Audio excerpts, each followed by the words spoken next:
El 10 de octubre de 1982, la plaza de San Pedro estaba abarrotada de fieles.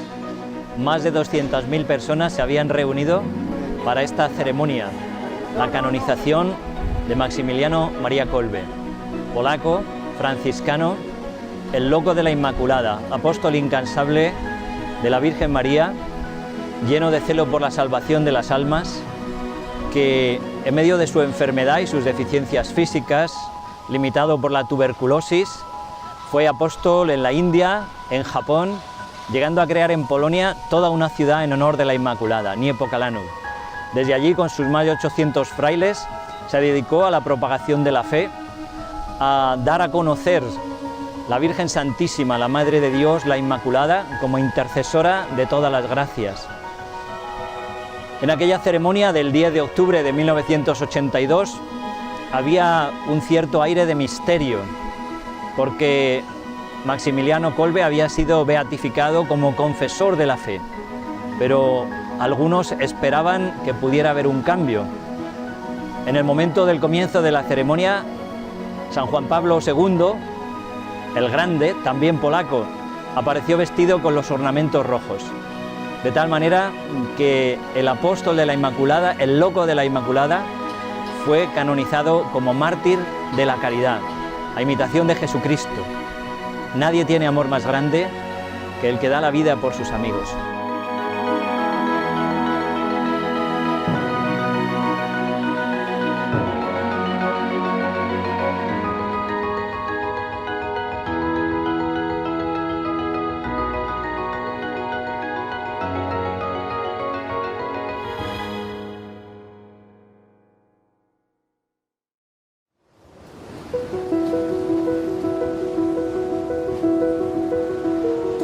Sus padres eran pobres tejedores. Elaboraban en su telar prendas de vestir y las vendían a los comerciantes judíos para poder vivir. Su madre era una mujer profundamente religiosa. De hecho, quiso ingresar en un convento, pero no lo permitían la situación económica de su familia, porque no podían aportar la dote que entonces se exigían los conventos. Y por tanto, pues decidió casarse, pero le pidió a Dios, como una gracia, el tener un marido que no blasfemase, que no fuese a la taberna a beber alcohol, y Dios le concedió la gracia de conocer un hombre bueno, profundamente religioso, como ella, Julio Kolbe. Tuvieron 5 hijos varones, pero de estos 5, 2 murieron bastante temprano, sobreviviendo solamente 3, Francisco, José y el santo que es el protagonista de nuestra historia, Raimundo, que después tomará el nombre religioso de Maximiliano.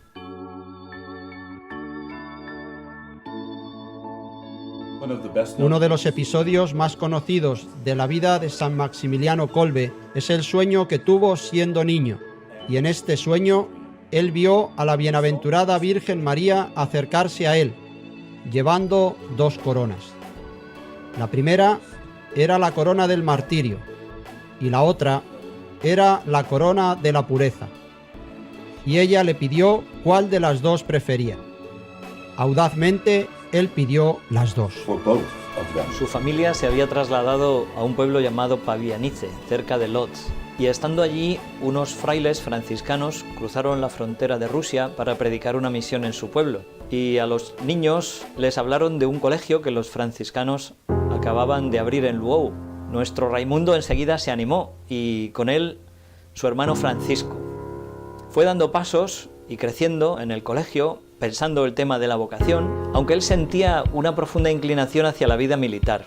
Y esto fue una gran tentación en su vocación. Él tenía muy buena mente para las matemáticas, para la física, las ciencias. De hecho, pues hacía sus proyectos para construir aeronaves. Incluso planeó una estrategia para conquistar la ciudad de Varsovia. Y estos deseos militares, como digo, supusieron una gran tentación. Estuvo a punto de dejar la vocación porque sentía a los 15 años como esa llamada, ¿no?, a luchar por la libertad de su país, de una Polonia que estaba sufriendo mucho. Polonia había sido eliminada prácticamente desde la paz de Viena, en la que se repartió entre Prusia, Austria y Rusia, y fue la Iglesia Católica la que mantuvo la identidad católica frente al proceso de rusificación. Los enemigos de la Iglesia quisieran atentar contra Polonia y fuera el primer objetivo en la Segunda Guerra Mundial. Y el día que había decidido ir a hablar con el padre provincial, cuando estaba entrando en su cuarto, sonó la campana de la puerta. Y resulta que era su madre, que venía a visitarle. Su madre le anunció que su hermano Francisco, más joven que él, había decidido entrar también como franciscano y que ella misma y su padre también se iban a consagrar a Dios. Entonces aquella conversación fue providencial y salvó la vocación religiosa y franciscana de Raimundo, que el 4 de octubre de 1904 tomó el hábito franciscano y tomó el nombre de Maximiliano María, ligando así desde el comienzo su vida a la Virgen Santísima, a la Inmaculada.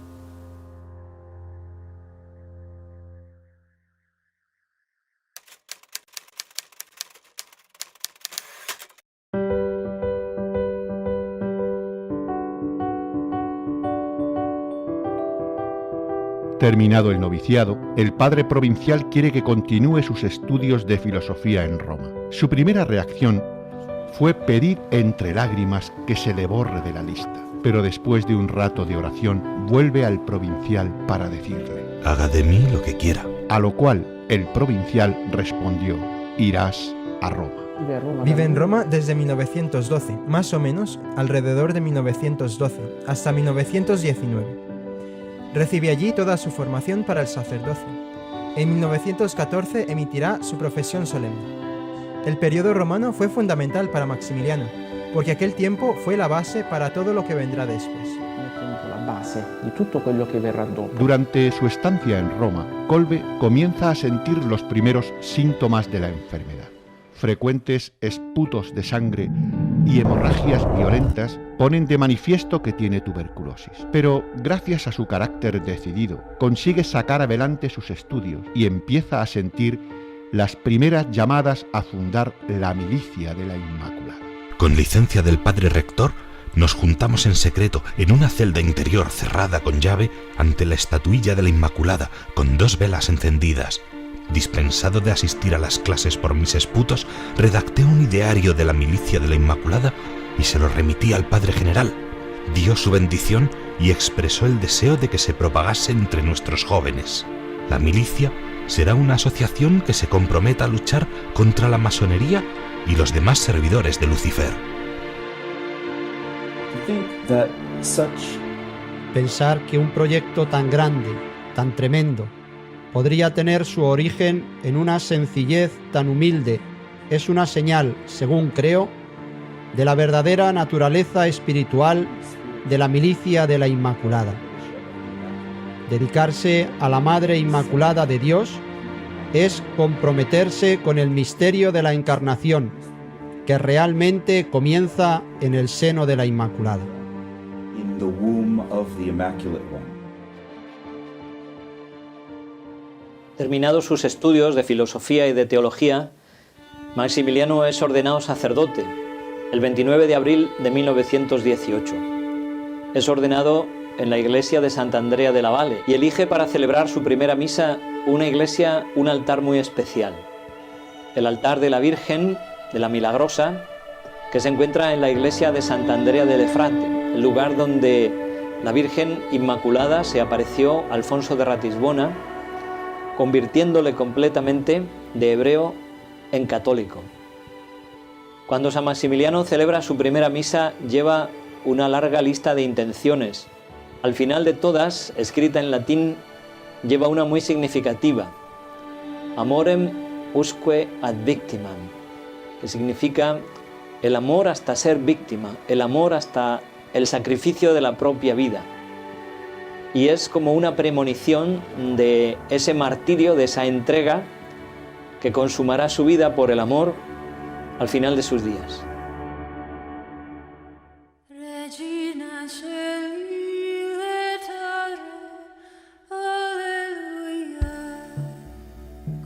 Deseo que tomes posesión de mí lo antes posible y de la manera más perfecta, y que yo pueda hacer lo mismo contigo.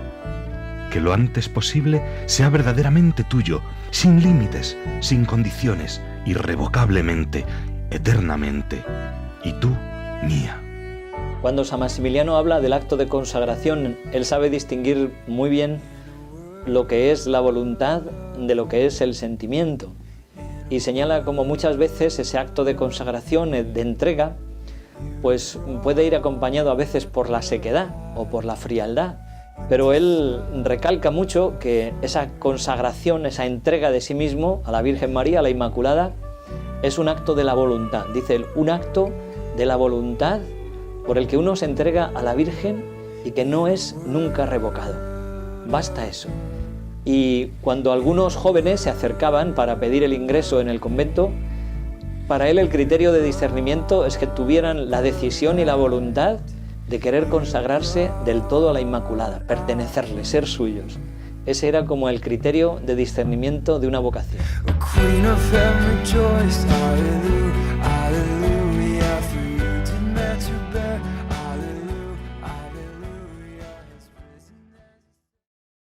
Dices que quieres ser franciscano. Bien, pero dime si aún perseveras en tu propósito de dedicarte a la Inmaculada, si deseas realmente consagrarle tu vida, consumirte y estar dispuesto a acabar tu propia existencia por el hambre, exponiéndote por ella a las privaciones y al riesgo de una muerte prematura. Maximiliano termina sus estudios en Roma y sus superiores le piden regresar a su país natal. Sin estar completamente recuperado, obtiene permiso para regresar a Cracovia y en 1922 comienza su modesto apostolado publicando la revista El Caballero de la Inmaculada. Se trata de unas pocas páginas del papel más barato que encuentran. No es una revista política, sino que está totalmente dedicada a la gloria de la Inmaculada. No escribáis nada que no pudiera firmar la Virgen María. Cuando ha tomado la decisión de construir la ciudad para la Inmaculada, lo que será Niepokalano, pues siente la necesidad de buscar un terreno para poder construirla.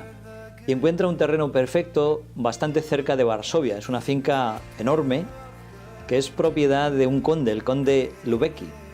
Y Maximiliano se va a hablar con él y lleva consigo pues una pequeña imagen de la Virgen que pone encima de la mesa para que sea como la mediadora en las negociaciones. Y cuando el conde Lubecki pedía una suma muy alta, un precio muy alto por aquel terreno, pues San Maximiliano se vio obligado a decir que no podía pagarlo.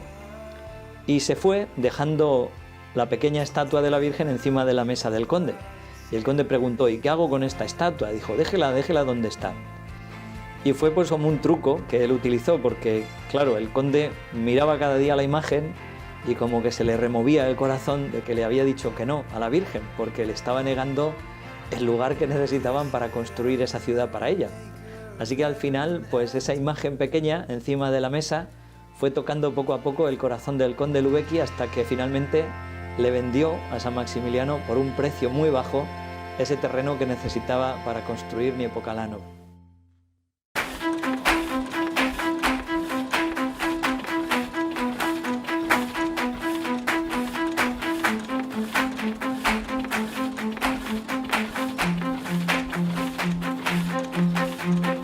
Niepokalano es un sitio impresionante, es un convento editorial. San Maximiliano fue un precursor realmente del apostolado de los medios de comunicación. Puede ser definido. San Maximiliano puede ser definido en una palabra. Yo diría pionero. Uno que en su vida ha comprendido o buscado entender nuevos caminos para la evangelización y también nuevos caminos para la vida franciscana. Y como todos los que trabajan allí, pues son religiosos, logra imprimir el Caballero de la Inmaculada, el periódico que editan, al precio más bajo de todos. Con lo cual el resto de los periódicos comienzan a acusarle de competencia desleal y logran que se prohíba la venta de su periódico, el Caballero de la Inmaculada, en los kioscos públicos. ¿Qué hace San Maximiliano? Pues crear su propia red de kioscos de distribución. Incluso llegan a tener una avioneta en el convento con la que reparten el periódico a todos los puntos de Polonia.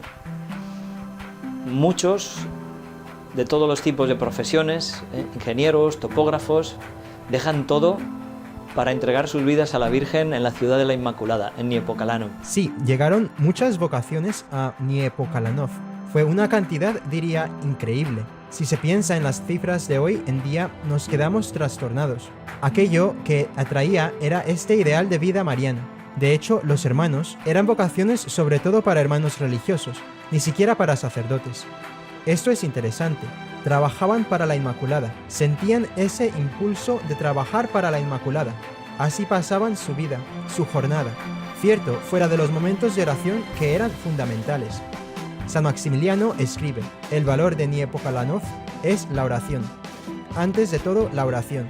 La primera cosa que hace cuando funda la ciudad de la Inmaculada es construir una capilla resistente, muy resistente. Pero lo primero es la construcción, y luego viene todo lo demás. Poi viene il resto. El 1 de septiembre de 1939 tiene 760 religiosos y más de 150 postulantes. Todo un récord donde la Virgen mueve y toca los corazones de todos estos hombres que buscan consagrarle su vida.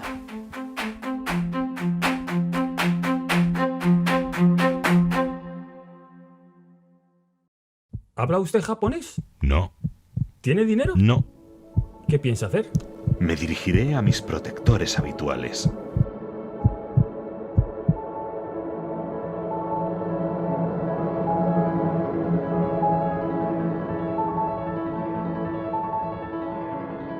El Papa Pío XI pide misioneros para el Oriente. El padre Maximiliano siente gran atracción por las misiones. Desea fundar otra ciudad para la Inmaculada en el Japón. San Maximiliano sintió desde joven la llamada a las misiones, podemos decir como la fascinación por el Oriente. Y aunque todavía débil de salud y obtenido el permiso de sus superiores, con otros 4 franciscanos de su misma orden, franciscanos conventuales, se dirigen hacia Japón. Desde Polonia hasta Japón es un viaje largo, horas y horas en tren, por barco, y en esas largas horas no para de trabajar. Sigue con sus grandes ideales en el corazón y en su cabeza, es decir, sabe combinar los grandes ideales y las realidades, los detalles pequeños de apostolado. Cuando llega a Japón, su salud, como digo, es todavía bastante débil. Tiene fiebre, se tambalea, a veces tiene que celebrar misa apoyado, sostenido por sus hermanos de comunidad. Cada mañana se levanta diciendo: la Inmaculada todavía no ha querido llamarme. Pero Dios premiará su fidelidad y consiguen que en poco tiempo la revista del Caballero de la Inmaculada se publique en japonés. Y además de distribuirse en Nagasaki, será también distribuido en China y más tarde llega hasta la India, incluso hasta Arabia. Hoy publicamos El Caballero japonés. Tenemos una imprenta. ¡Gloria a la Inmaculada! A pesar de su gran éxito, sus hermanos en religión ven su falta de salud. Su superior encuentra así la excusa para que regrese a Polonia. Pocos meses después de su regreso a Polonia, es nombrado de nuevo padre guardián de Niepokalanów.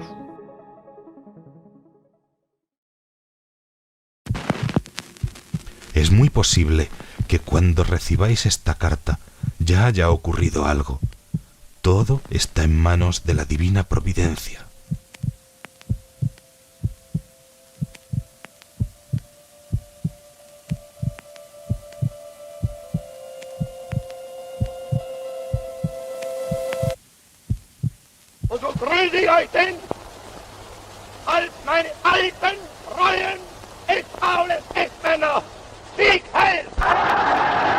No olvidéis el amor.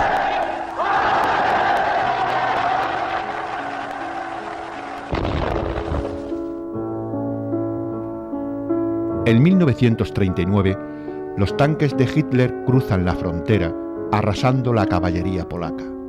Se olvida a menudo que la Segunda Guerra Mundial, que empieza con la invasión de Polonia, no es obra solo de los nazis, sino que es obra de los nazis y los comunistas. Los nazis invaden Polonia por su lado el 1 de septiembre y 15 días después los comunistas por su parte. El 5 de septiembre se detienen las rotativas de Niepokalanów por el bombardeo de la cercana Varsovia. Hijos míos, se acerca un combate sin piedad. No sé lo que ocurrirá exactamente en Polonia, pero debemos esperar lo peor. No hay un rincón en este mundo donde no aparezca la cruz. No huyamos de ella, y si es necesario, carguémosla sobre los hombros y llevémosla de buen grado por amor a la Inmaculada. En febrero de 1941, Hitler prepara su gran ofensiva contra Rusia, aplastando bajo sus pies a la pobre Polonia, mientras los rusos, en el otro lado, llenaban de oficiales polacos las fosas de Katyn. El 17 de febrero, el portero le avisa a Kolbe de que una fila de vehículos está entrando en Niepokalanów. Colgó el teléfono y murmuró: «Bien, María». Kolbe saludó a los soldados desde el umbral. «Alabado sea Jesucristo». Es enviado a la prisión de Pawiak. El 28 de mayo de 1941, Kolbe es trasladado a Auschwitz.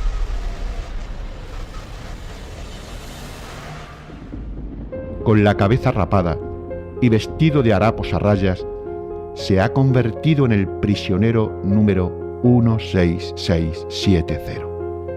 Desde la publicación de la Mitbrennen den Sorge, Hitler empezó a encarcelar ya católicos en los campos de exterminio. Conocemos figuras emblemáticas como Eddie Stein o Maximiliano Kolbe, pero fueron muchos sacerdotes católicos los que se exterminaron y en los campos de exterminio. Todos en el campo saben que es sacerdote y por eso le reservaban los trabajos más duros: transporte de cadáveres, recoger las ascuas del crematorio, a cargar pesados troncos que le hacen tambalearse. Una rebanada de pan negro constituye el plato fuerte para todo el día. Los compañeros que tuvo con él en el campo de concentración en Auschwitz testificaban su caridad heroica realmente. Y uno de los datos o de los detalles que muestra esta caridad era el tema de la comida.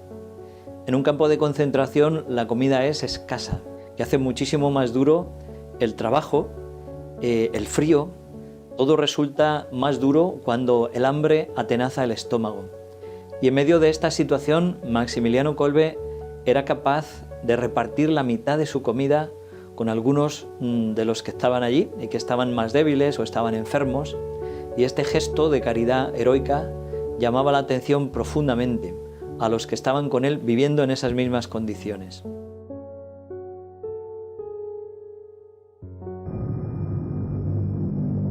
El 30 de junio, al terminar el trabajo, todo el campo permanece en pie. Un prisionero del bloque 14 se ha evadido. Es el bloque al que pertenece el padre Maximiliano. A las 9 de la noche todos han recibido un poco de sopa, excepto los presos del bloque 14. Al caer la tarde, apareció el comandante ayudante del campo, Karl Fritz, de las SS, anunciando a los prisioneros que como el fugitivo seguía sin aparecer, en represalia, 10 de ellos iban a ser condenados a morir de hambre en el bloque número 11. Fritz recorrió las filas seleccionando a las víctimas. De repente, Kolbe sale de la fila y se ofrece para ocupar el lugar de uno de los condenados que solloza y suplica. Es un padre de familia polaco, Francisco Gajowniczek. Soy sacerdote, católico, franciscano. Todos estaban impresionados con el hecho de que San Maximiliano se hubiera ofrecido voluntario para ir al búnker de la muerte, porque es verdad que ya es un paso y un paso grande el aceptar la muerte y el estar dispuesto a dar la vida por una persona que no conoces, pero no es dar la vida o morir de cualquier manera, sino morir de hambre y de sed. Es una agonía larga, una agonía dolorosa, una agonía terrible. Y él sabía a lo que se estaba comprometiendo, a qué se estaba ofreciendo. Y conociendo todo eso, su caridad precisamente resalta más, ¿no? Ese amor como el de Jesucristo, el amor que da la vida por aquellos a quienes ama. Los condenados son obligados a dejar sus ropas a la entrada del búnker y entran desnudos. En aquella lenta y dolorosa agonía, Kolbe conforta a sus compañeros. Permanece de rodillas rezando ante los cadáveres de los que van muriendo. Al cabo de 14 días, la víspera de la Asunción, se dio la orden de rematar a los moribundos. El ayudante de la muerte, armado con una jeringuilla, entró en la penumbra de aquel búnker convertido en sepulcro. El único vivo es el padre Maximiliano Kolbe. El ayudante se acercó y la jeringuilla cumplió su cometido. Una inyección de ácido fénico rompió el último hilo de vida que quedaba en el cuerpo del padre Kolbe. El martirio se ha consumado. Pro amorem usque ad victimam. Nadie tiene amor más grande que el que da la vida por sus amigos.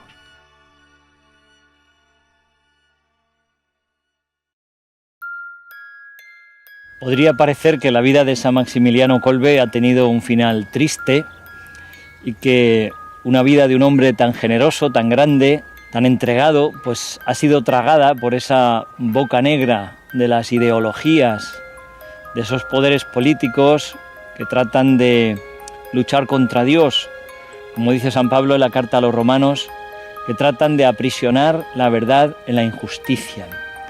Pero la fuerza de Dios, el amor de Dios, la sangre de los mártires se manifiesta siempre más poderosa que todas las fuerzas del mal. Y lejos de poder aplastar esa vida, vuelve a surgir nuevamente, produciendo como la espiga nuevos frutos, frutos de santidad, frutos de entusiasmo, frutos de vida nueva, frutos de vidas que se vuelven a entregar a Dios y a consagrar a Él. Es impresionante la vida de San Maximiliano, esa dimensión mariana, ese pertenecer completamente a la Virgen, ese haberle consagrado su vida. Y se ve que la devoción mariana, cuando es auténtica, ese entrar en la escuela de María, ser hijos de esa mujer fuerte que estuvo al pie de la cruz, pues transmite a sus hijos también esa fortaleza, esa generosidad, esa fidelidad hasta llegar al don de sí mismo, a la entrega completa de sí mismo. Eso es lo que vemos en la vida de San Maximiliano Kolbe. Y él nos invita también a renovar nosotros esa consagración, esa entrega, esa pertenencia, ese nervio mariano dentro de nuestra vida cristiana. Decir como él, oh Inmaculada, Inmaculada, Inmaculada, te pertenezco.